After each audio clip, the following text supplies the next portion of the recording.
اب ذرا ہم بات کر لیتے ہیں کراچی کی صورتحال کے حوالے سے، کیونکہ کراچی میں ہم دیکھ رہے ہیں کہ دن دہاڑے اسٹریٹ کرائمز بڑھتے چلے جا رہے ہیں۔ اسکول کالجز کے باہر دن کی روشنی ہو، رات کا اندھیرا ہو، مارکیٹس ہوں، مالز ہوں اور کہیں بھی ٹریڈنگ سینٹر ہو، یہ جو اسٹریٹ کرمنلز ہیں بالکل کھلے عام پھیرے، یہ تو علیحدہ سی بات ہے، لیکن ہم یہ بھی دیکھ رہے ہیں کہ بہت ساری جگہوں پہ پولیس کی وردی میں لوگ آ کے وارداتیں کر کے جا رہے ہیں۔ ابھی اسپیسیفکلی جو ہم دیکھ رہے ہیں جو 70 لاکھ روپے لوٹ کے لے کے گئے بھی، ہاں آپ اندازہ کریں کہ بروکر سے ریل اسٹیٹ بروکر سے 70 لاکھ روپے لوٹے ہیں، اور اس نے یہی بتایا ان صاحب نے کہ بھائی یہ پولیس کی وردی میں ملبوس ہو کے آئے تھے۔ تو یہ جو آس پاس اطراف کے لوگ ہوتے ہیں ان کو چکمہ دے کے بھی، اور آپ سوچیں کہ ایک گاڑی سے 4 یا 5 پولیس اہلکار اتر رہے ہوں تو لوگ ویسے ہی سائڈ پہ ہو جاتے ہیں، وہ سمجھتے ہیں کہ شاید کوئی ریڈ پڑا ہے یا کیا۔ جب تک سنبھلنے کا یا سمجھنے کا اب موقع ملے، اور خاص طور پر ہتھیار دیکھ کر ویسے بھی لوگوں کی سمجھ غائب ہو جاتی ہے، وہ اپنی جان بچانے کی کرتے ہیں، اٹ از آبویس۔ پھر پولیس کا جو رسپانس ٹائم ہے وہ بھی سب کے سامنے ہی ہے کہ کتنی تاخیر سے پہنچتے ہیں۔ آپ نے بات کی لوگوں کو مزاحمت بھی نہیں کرنی چاہیے، کیونکہ ہم یہی کہہ سکتے ہیں اگلا دیکھ ہی نہیں رہا یہ مطلب۔ اور دوسرا یہ کہ اب تو بھیڑ میں بھی لٹرلی آسرا نہیں کرتے، ہم دیکھتے ہیں اسپیسیفکلی آپ باہر ہوٹل میں بیٹھے ہوئے ہیں اور لوگ اور وہ آئیں گے آپ سے بالکل سب کے سامنے، سب سے لوٹ کے جائیں گے۔ کلینکس میں گھس رہے ہیں، ہم نے پچھلے دنوں کی فوٹیج بھی دیکھی کس طریقے سے وہ کلینک، سنوکر کلب میں ہم دیکھیں نا، سنوکر کلب میں گئے وہاں کس طریقے سے ایک ایک کو لوٹ کے لے کے گئے۔ ایک سوال ایک چیز جو پوچھتے ہیں نا، مطلب سیاسی رہنماؤں کے حوالے سے یا جو ہمارے پولیس آفیشلز ہیں اس کے اوپر ان کا جواب جو ہے وہ تھوڑا سا بے رحم ہوتا ہے۔ آئی ایم شیور کہ جب آپ ٹریول کرتی ہوں گی، جب آپ ڈرائیو کر کے جاتی ہوں گی، یا میں ڈرائیو کر کے جاتا ہوں، یا جو ہمارے باقی ساتھی یہاں پر موجود ہیں وہ ڈرائیو کر کے یا بائک اپنی چلا کے جاتے ہیں، تو ہر لمحے پہ، ہر سگنل پہ، ہر جگہ پہ، ہر ٹریفک جیم میں ان کو یہ خوف ہوتا ہے کہ کوئی نہ کوئی آ کے انہیں مگ کر کے چلا جائے گا۔ اب پولیس اہلکاروں کو یا ہمارے جو سی پی او صاحب ہیں یا ہمارے جو سیاسی رہنما ہیں، جو منسٹرز ہیں، ان کو یہ چیز کیوں سمجھ نہیں آتی؟ ابھی شرجیل انعام احمد صاحب، کیونکہ ان کے ساتھ سیکیورٹی ہوتی ہے، بام پروف، بلٹ پروف گاڑیاں ہوتی ہیں، تو اس کے اندر انہیں یہ خطرہ کم از کم نہیں ہوتا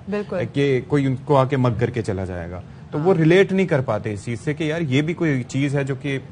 کوئی جان کا خطرہ، وہ اور بات ہے، لیکن جان کا خطرہ خیر کراچی میں رہتے ہوئے کس کو نہیں ہوگا، اور پھر سے پورے پاکستان میں کس کو نہیں ہوگا جو ہمارے یہاں پہ صورتحال ہے۔ اچھا، کل شرجیل انعام احمد صاحب نے جب اسپیسیفکلی بڑی گفتگو کر رہے تھے اور یہ بات کر رہے تھے کہ عمران خان صاحب کو بڑا ٹف ٹائم دیں گے، وہاں پر ایک صحافی نے ان سے سوال پوچھا کہ جو کراچی میں دن بدن جو اسٹریٹ کرائمز کی بڑھتی ہوئی صورتحال ہے تو اس کو انہوں نے کیسے ٹالا، آپ کو سنواتے ہیں۔ اسٹریٹ کرائم پہ بہت بڑا کام ہو رہا ہے، اور نیکسٹ ویک سے انشاءاللہ تعالی وہ میکینزم تیار ہو گیا ہے۔ سندھ پولیس آپ کو مکمل طور پر ویکلی انشاءاللہ رپورٹنگ کرے گی کہ کتنے لوگ گرفتار ہو رہے ہیں جو یہ لوگ اس طرح کی کارروائی میں ملوث ہیں، اور ان کے خلاف قانونی کیا کارروائی کی جا رہی ہے، اور اس میں لا میں جو بہتری کی جا رہی ہے وہ ساری چیزیں آپ کو بہت جلد مل جائیں گی۔ یہ سمجھ میں نہیں آ رہی، مطلب سٹیٹمنٹ ساری ہو کچھ، جنہاں پہلے بھی بات کر رہے تھے کراچی کو ڈی ویپنائز کرے بھائی، اور یہ اب سے نہیں، آپ کو یاد ہے مطلب 2012 13 11 میں جب صورتحال ایسی ہوتی تھی اس وقت سے بات کر رہے تھے ڈی ویپنائز۔ چکر یہ نہیں ہے، ایسا نہیں ہے، میں اس کے اگینسٹ، میرا موقف ڈیفرنٹ ہے۔ آپ کا کیا موقف؟ ڈی ویپنائز کرنے سے بجائے جیسے آپ امریکہ کی اکثر مثالیں دیتی ہیں نا کہ یہاں پر ویپنز کو اس طرح سے لوگوں کو لائسنسڈ اسلحہ دیں، اور وہ تقریباً ہر گھر والوں کو دیں، لوگوں کو دیں۔ مثال کے طور پر میں ایک مثال دے رہا ہوں نا کہ 4 لوگ وہاں پر بیٹھے ہوتے ہیں، ایک بندہ اسلحہ، لیکن دیکھیں جو ڈی ویپنائز کرنے کی جو آپ بات کر رہی ہیں نا وہ اس صورت میں ہے کہ ایک بندہ بتا رہا ہے کہ میرے پاس اسلحہ موجود ہے۔ پاکستان میں کراچی کون سا جو ہے وہ سیف سٹی کیمرے لگے ہوئے ہیں کہ پتہ ہے کہ ایک ایک چپے چپے کونے کونے پہ وہ زمین میں دبا کے چھپا کے رکھ لیں گے۔ اب 4 بندے جن کو لوٹنے کے لیے جا رہا ہے اور اس شخص کو پتا ہے کہ 4 میں سے 3 کے پاس اسلحہ ہوگا تو وہ نہیں لوٹے گا۔ وہ میں ایک بڑے لیول پہ مثال دیتا ہوں، جیسے آپ گاڑی میں جب جا رہے ہوتے ہیں پیچھے لکھا ہوتا ہے کہ گاڑی کے اندر گن پڑی، لوگ محتاط ہوتے ہیں، لوگ جو مگرز بھی ہوتے ہیں وہ میں اس کو خود نہیں جو ہے اس گاڑی سے بچ کے جاتا ہوں کہ غلطی سے نہ چل جائے کوئی، میں میں ایک اور مثال بڑے لیول پہ مثال دیتا ہوں۔ بھارت پاکستان پہ کنونشنل حملہ کیوں نہیں کرتا؟ کیونکہ بھارت کو پتا ہے کہ پاکستان کے پاس نیوکلیئر ڈیٹرنس ہے۔ اس وجہ سے میں یہ چاہتا ہوں کہ ہونا چاہیے، لیکن لیگلائزڈ اسلحہ لائسنس جاری کر کے ان کی پھر جانچ پڑتال پراپر شہریوں کو، اور یہ نہیں کہ ایک 16-17 گریڈ کا افسر جو کہ کسی شہر کے کسی صوبے کے دوسرے حصے سے تعلق رکھتا ہو اس کے پاس جا کے محلے کے اپنے لوگ اس کے بارے میں واؤچ کریں کہ ہاں جی یہ بندہ یہاں پر اتنے عرصے سے رہتا ہے، یہ وہ تو اس کو دیا جا سکتا ہے۔ افسر خان ہمارے نمائندے ہمارے ساتھ موجود ہے، ذرا ان سے جان لیتے ہیں جو تازہ ترین صورتحال ہے اور کچھ ہو کیوں نہیں رہا۔ افسر پہلے یہ بتائیں کہ ایک تو ہم دیکھ رہے ہیں کہ ویسے دن بدن اسٹریٹ کرائمز کی صورتحال جو ہے کراچی میں ابتر ہوتی چلی جا رہی ہے، پھر یہ ایک نیا سی نکل آیا کہ جی پولیس کی وردی میں آ کے بھی لوگ لوٹ کے جا رہے ہیں، یہ کیا کہانی ہے بھائی؟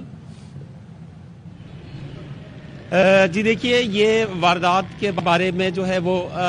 پولیس حکام سے ہماری بات ہوئی تھی، ان کا کہنا تھا کہ اس حوالے سے تحقیقات کی جا رہی ہے کیونکہ اب تک جو ہے وہ معاملہ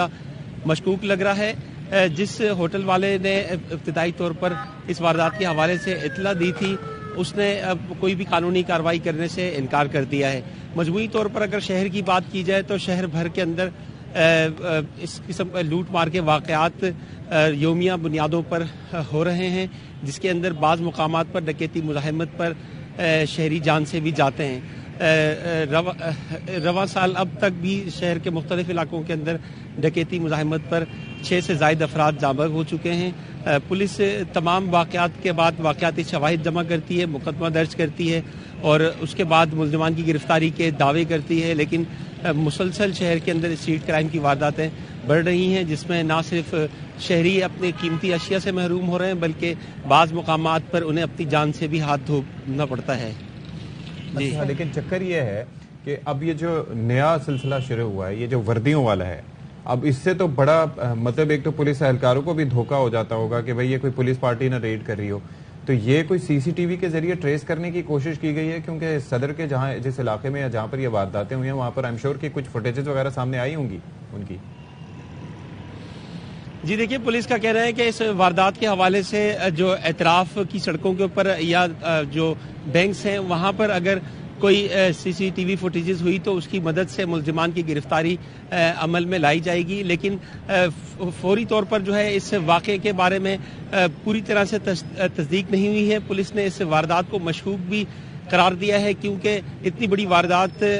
ہو جانے کا دعویٰ کرنے کے بعد جو شہری ہے وہ قانونی کارروائی نہیں کروا رہا، تو اس وجہ سے بھی جو ہے وہ پولیس کا کہنا ہے کہ وہ تمام واقعاتی شواہد دیکھنے کے بعد اس کے اندر مزید قانونی کارروائی کو بھی آگے بڑھائیں گے اور اگر اس واردات میں ملوث ملزمان کے بارے میں کوئی شواہد ملے تو ان کو گرفتار کیا جائے گا۔ چلیں ٹھیک ہے، بہت شکریہ جی۔ نمائندہ AIY نیوز افضل خان ہمارے ساتھ موجود تھے اور کراچی میں جس صورتحال اس حوالے سے آپ کو آگاہ کر رہے تھے، اور ہم ہمیشہ آپ کے سامنے کراچی کی صورتحال اس لیے رکھتے ہیں کیونکہ کراچی اتنا بڑا شہر ہے اور اتنے بڑے شہر جتنا کما کے دیتا ہے، اور ڈے 1 سے ہمارا یہ مسئلہ ہے کہ ہم کہتے ہیں جی ہماری زندگیاں محفوظ نہیں ہیں، تو اس پہ کیا جاتا ہے؟ سیاستدانوں کی سیریسنس آپ کے سامنے، محکمہ پولیس کی بھی سیریسنس آپ کے سامنے، اور پھر عوام کی سچویشن اور قسمہ پرسی بھی آپ کے سامنے۔